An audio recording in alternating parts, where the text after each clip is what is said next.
আসসালামু আলাইকুম এভরিওয়ান। অবহেলা গল্পের দ্বিতীয় পার্ট। আর তোমরা দেখতেছি আমাকে আর আগের মতো সাপোর্ট করতেছো না, জানি না কেন বা কি কারণে। আর তোমরা অনেকেই কমেন্ট করতেছো যে তোমার প্রতি অনুভূতি গল্পের সিজন 2 আনতে। তো তোমাদের জন্য চেষ্টা করব তোমার প্রতি অনুভূতি গল্পের সিজন 2 আনার। তো চলো বেশি কথা না কইয়া গল্প শুরু করা যাক। কারণ সাদিয়ার হাতে ছিল চায়ের কাপ। অনেকের জন্য সকাল সকাল চা বানিয়ে এনেছে। অনেক কখনো বাড়িতে চা খায়নি।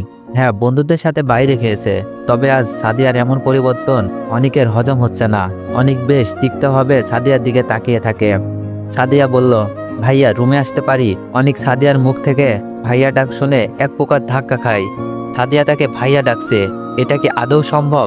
অনেক সাদিয়াকে রুমে আসতে বলে। সাদিয়া অনেকের খাটের উপর বসে চায়ের কাপটা অনেকের হাতে দিয়ে বলে, আমি চিন্তা করে দেখেছি, আজ পর্যন্ত আমি যা কিছু করেছি তোমার সাথে সবকিছু অন্যায় করেছি।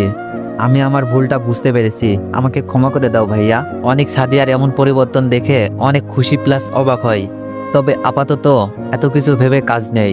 বোনটা তার ভুল বুঝতে পেরেছে, এটাই অনেক। অনেক সাদিয়ার মাথায় হাত বুলিয়ে বলে, ধুর পাগলি, ভাইয়ের কাছে বোনের জন্য কোনোদিন রাগ থাকে না। আর তুই আমার ছোট বোন, আমি তোকে আগেই মাফ করে দিয়েছি। অনেকের কথায় সাদিয়া অনেক খুশি হয়। অনেককে ফ্রেশ হয়ে আসতে বলে। আজ থেকে বুয়া এসেছে, সব কাজ করবে। সে তার মায়ের সাথে এগুলো নিয়ে অনেক তর্ক করেছে। আর ফ্রেশ হয়ে একসাথে নাস্তা করার কথা বলে গেল। অনেক খুশিতে ফ্রেশ হয়ে নিচে গিয়ে দেখে সাদিয়া তার জন্য অপেক্ষা করতেছে। আর রাধিকা বেগম নিজের মতো করে বসে আছে। অনেক আস্তে আস্তে গিয়ে টেবিলে বসে। রাধিকা বেগম একবার অনেকের দিকে তাকিয়ে আবার চোখ ফিরিয়ে নেয়। অনেক, আজ থেকে বাড়ির কোনো কাজ তোর করতে হবে না। আমার মেয়ের জন্য তোকে আমি ছাড় দিচ্ছি, নিজের মতো করে চলতে পারবি। রাধিকা বেগমের কথায় অনেক অনেক খুশি হয়। আজ সব সম্ভব হয়েছে বোনটার জন্য। মনে মনে সাদিয়াকে অনেক ধন্যবাদ দেয়। সাদিয়া খেয়ে কলেজে চলে যায়। আর অনেকও বাড়ি থেকে স্বাভাবিকভাবে বের হয়ে ভার্সিটিতে চলে যায়। কালকে যেতে পারিনি, তাই আজকে লেট করতে চাই না। খুশি হবার হয়ে নে, অতি তাড়াতাড়ি তোর কপালে অমাবস্যা নেমে আসবে, তখন কেঁদে কুল পাবি না। এভাবে বেশ কিছুদিন চলে যায়। রাধিকা বেগম অনেককে কিছু বলে না। সাদিয়াও আগের থেকে অনেকের সাথে অনেকটাই ফ্রি হয়ে গিয়েছে। এখন আর অনেকের রুমে যেতে হলে পারমিশন নিতে হয় না। বিকেলের দিকে অনেক নিজের রুমে শুয়ে আছে। তখনই সাদিয়া অনেককে ডাকে। অনেক উঠে সাদিয়ার রুমে চলে যায়। গিয়ে দেখে সাদিয়া বসে আছে। অনেককে দেখে উঠে এসে দরজা বন্ধ করে দিয়ে বলে, অনেককে দেখে উঠে এসে দরজা বন্ধ করে দিয়ে সাদিয়া বলে, ভাইয়া তোকে আজ কিছু বলবো, শুন। অনেক বলে, আচ্ছা বল, তবে দরজা বন্ধ করার কি আছে, এমনিই বলতে পারিস। সাদিয়া বলল, দরজা বন্ধ করে বলতে হবে, সিক্রেট। অনেক বলল, আচ্ছা বল। সাদিয়া বলল, তোর কি মনে হয় তোর সাথে এতদিন ভালো ব্যবহার মন থেকে করেছি? কখনোই না। সাদিয়া কথাগুলো বলে তার জামার হাতার দিকে কিছু অংশ টেনে ছিঁড়ে ফেলে, বুকের দিকে কিছু ছিঁড়ে ফেলে। রাধিকা বেগম আর আকরাম সাহেবকে চিল্লিয়ে ডাকতে থাকে বাঁচানোর জন্য। সাদিয়ার এমন কর্মকাণ্ড দেখে অনেক থ হয়ে দাঁড়িয়ে থাকে। সবকিছু যেন তার মাথার উপর দিয়ে যাচ্ছে। অনেকের টি শার্টটা টান দিয়ে ছিঁড়ে ফেলে সাদিয়া। তখনই দরজার পাশ থেকে আকরাম সাহেব সহ রাধিকা বেগম চিল্লাতে থাকে। সাদিয়া তড়িঘড়ি করে দরজা খুলে রাধিকা বেগমকে জড়িয়ে ধরে বলতে থাকে, আম্মু, ভাইয়া আমার সর্বনাশ করে দিতে চেয়েছিল, আমি কোনো রকম নিজেকে বাঁচিয়ে বের হয়েছি।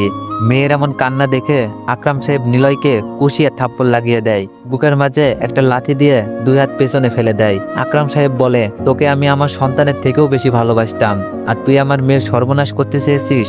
ছি, নিজের ওপর ঘৃণা হচ্ছে। তোকে নিজের সন্তানের থেকেও আদর স্নেহ করেছি।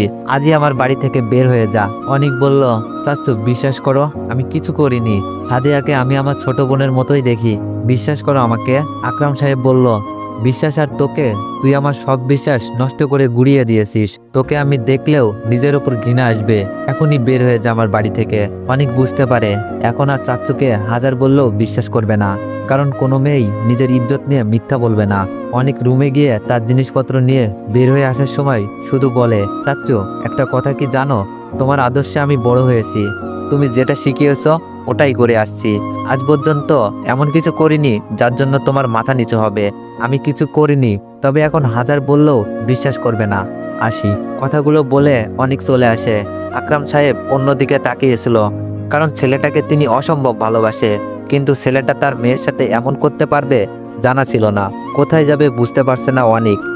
ঢাকায় যেতে হবে, ওখানে কোনো কাজকর্ম করে পড়াশোনাটা করতে হবে। তাই সে ময়মনসিংহ রেল স্টেশনে চলে আসে। প্রায় সন্ধ্যার পর একটা রেল আসে ঢাকার উদ্দেশ্যে। অনেক ওটাতেই উঠে যায়। প্রায় ফরজের আজান দিবে সময়ে ঢাকা কমলাপুর রেল স্টেশনে নামে। কমলাপুরের মতো জামজট স্টেশনটাও আজ ফাঁকা নির্জন লাগছে। অনেক জানে না সে কোথায় যাবে, তবে সিদ্ধান্ত নাই এই ব্যস্ত শহরটায় যেহেতু এসেছে সংগ্রাম করে হলেও বাঁচতে হবে। হেঁটে হেঁটে একটু দূরে যেতেই দেখতে পাই কয়েকজন লোক একজনকে ধরে জোরজবস্তি করে তার থেকে টাকা নেওয়ার চেষ্টা করছে। লোকটা মিনতি করতেছে না নেওয়ার জন্য। অনেক তাদের সামনে গিয়ে বলে, কি ভাই, লোকটার সাথে এমন করতেছেন কেন, ওনাকে ছেড়ে দেন। তাদের মাঝ থেকে একজন বলে ওঠে, তোর এখানে কাজ কি, ভাগ এখান থেকে, না হলে তোর কপালে শনি আছে। অনেক বলে, কার কপালে শনি আছে এখনই বুঝতে পারবি। কথাগুলো বলেই অনেক একজনকে কিক মারে, ছেলেটা ছিটকে গিয়ে দূরে পড়ে। এভাবে একে একে তিনজনকে ইচ্ছা মতো কেলানি দেয়। ছেলেগুলো পালিয়ে যায়। লোকটা বলল, কে তুমি বাবা, আজ আমার অনেক বড় উপকার করলে। তা তুমি কোথায় যাচ্ছ? মনে হচ্ছে স্টেশন থেকে আসছো। অনেক বলল, জি চাচা, আমি ময়মনসিং থেকে এসেছি। আপাতত থাকার মতো কোনো কিছুই নেই, যেখানে পাবো শুয়ে পড়বো। লোকটা বলল, কেন, তোমার ফ্যামিলির মানুষ কোথায় বাবা? অনেক বলল, আমি এতিম চাচা, আব্বু আম্মু মারা গেছে, আমার কেউ নেই। লোকটা বলল, এভাবে বলে না, যার কেউ নেই তার আল্লাহ আছে। আচ্ছা চলো, তুমি আমার সাথে আমার বাড়িতে যাবে। আগে আমার মেয়েকে আনি, সেই ওই ট্রেন দিয়ে আসার কথা, তাকে নেয়ার জন্য এসেছিলাম, কিন্তু রাস্তায় এই বকাটে ছিনতাইকারীরা ধরলো। অনেক আর দ্বিমত করে না, কারণ থাকার মতো তার কোনো কিছুই নেই। আপাতত ওনার সাথে গেলেই হয়। অনেক লোকটার সাথে আবার স্টেশনের দিকে যায়। সেখানে যাওয়ার পর একজনকে দেখে অনেক, লোকটার পিছনে পালাই ভয়ে। সামনে একজন মেয়ে দাঁড়িয়েছিল। মেয়েটির চোখগুলো টানা টানা, দেখতে অসম্ভব সুন্দর।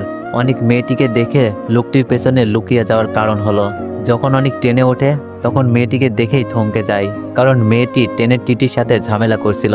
যখন মেয়েটি ঝগড়া করছিল তখন বারবার মেয়েটির অবাধ্য চুলগুলো মুখের সামনে আছড়ে পড়ছিল। ঝগড়া করার ফাঁকে ফাঁকে মেয়েটির চুলগুলো পিছনে গুজে দিচ্ছিল। অনেক ভালো করেই মেয়েটিকে দেখে। ঝগড়া করার কারণে নাকটা অসম্ভব লাল হয়ে আছে। বলতে পারা যায় অনেক প্রথম দেখাতেই ফিদা হয়ে যায়। দুধে আলতা গায়ের রং। একটু পর মেয়েটি ফুলতে ফুলতে নিজের সিটে গিয়ে বসে। অনেক মেয়েটিকে দেখার জন্য তার সামনের সিটে গিয়ে খালি জায়গায় গিয়ে বসে। এভাবে কিছুক্ষণ যাওয়ার পর মেয়েটি ওয়াশরুমে যাওয়ার জন্য উঠে ওয়াশরুমে চলে যায়। অনেক খেয়াল করলো মেয়েটির সাইড ব্যাগ থেকে 100 টাকার 3টা নোট পড়ে যায়। অনেক তড়িঘড়ি করে টাকাগুলো হাতে নেয়। মেয়েটিকে দিয়ে যদি একটু কথা বলা যায়।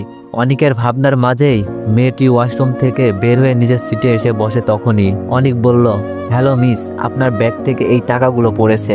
অনেকের দিকে আরেকবার টাকাগুলোর দিকে তাকিয়ে মেয়েটি তার সাইড ব্যাগ চেক করে দেখে টাকা নেই। সাথে সাথে মেয়েটা অনেকের হাত থেকে টাকাগুলো গুনে অনেককে প্রশ্ন করে, এই 100 টাকা কম কেন?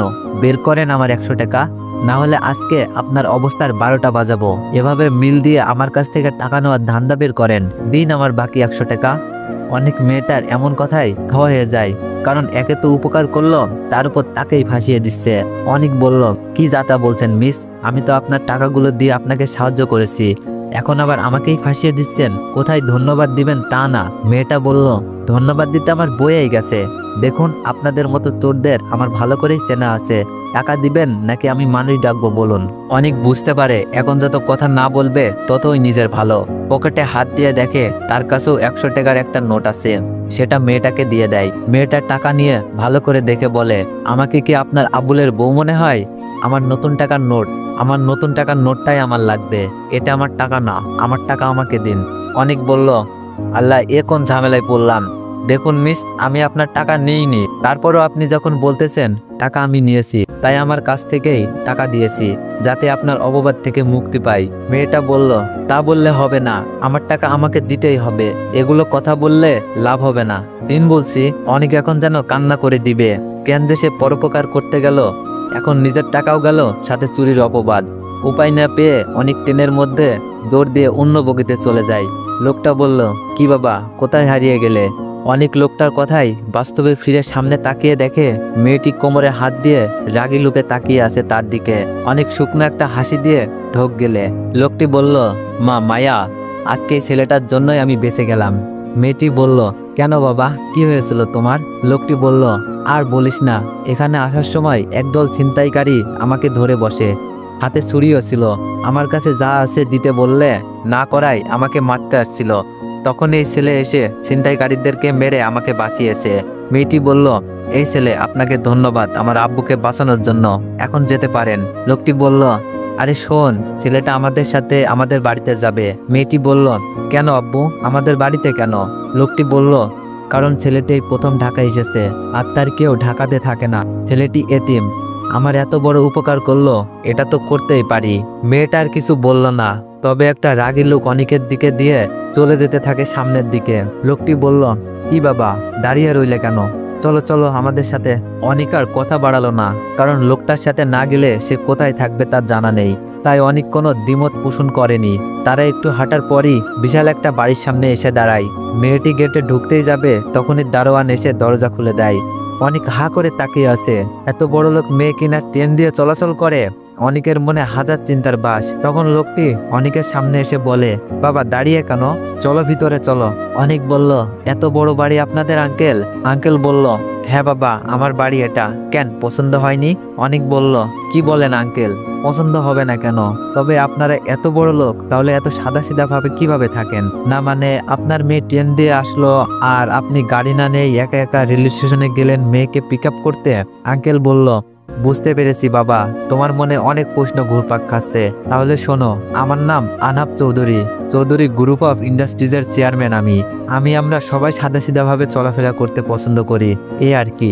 আচ্ছা চলো ভিতরে চলো, বাকি কথা না হয় ভিতরেই হবে। অনিক আর কথা বাড়ায় না, আনাব চৌধুরীর সাথে যেতে থাকে। দরজার সামনে যেতেই একজন মহিলা এসে বলে, কি গো মায়া, এমন ভাবে রেগে আছো কেন? আর তোমার সাথে ছেলেটাই বা কে? বলছি সব। তারপর আনাব চৌধুরী ওনার স্ত্রীকে সব কাহিনী খুলে বলে। আনাব চৌধুরীর স্ত্রী বলল, তাহলে তো ভালোই করেছো। আর বাবা, তোমার যতদিন মন চাই আমাদের সাথে থাকিও। এখন যাও, ফ্রেশ হয়ে আসো, আমি খাবার দিচ্ছি। এটা বলে আন্টি একজনকে ডাক দেয়। সাথে সাথে একজন মেয়ে এসে হাজির, সম্ভবত এখানে কাজ করে। আন্টি বলে, আরে বাবা, দেখলে আমি কেমন? তোমার নামটাই তো জিজ্ঞেস করতে ভুলে গিয়েছি। আমি বললাম, জি আন্টি, আমার নাম অনিক মাহমুদ। আন্টি বলল, রহিমা, যাও অনিককে নিয়ে গেস্ট রুমটা দেখিয়ে দিয়ে আয়। আর বাবা, যাও ফ্রেশ হও গিয়ে।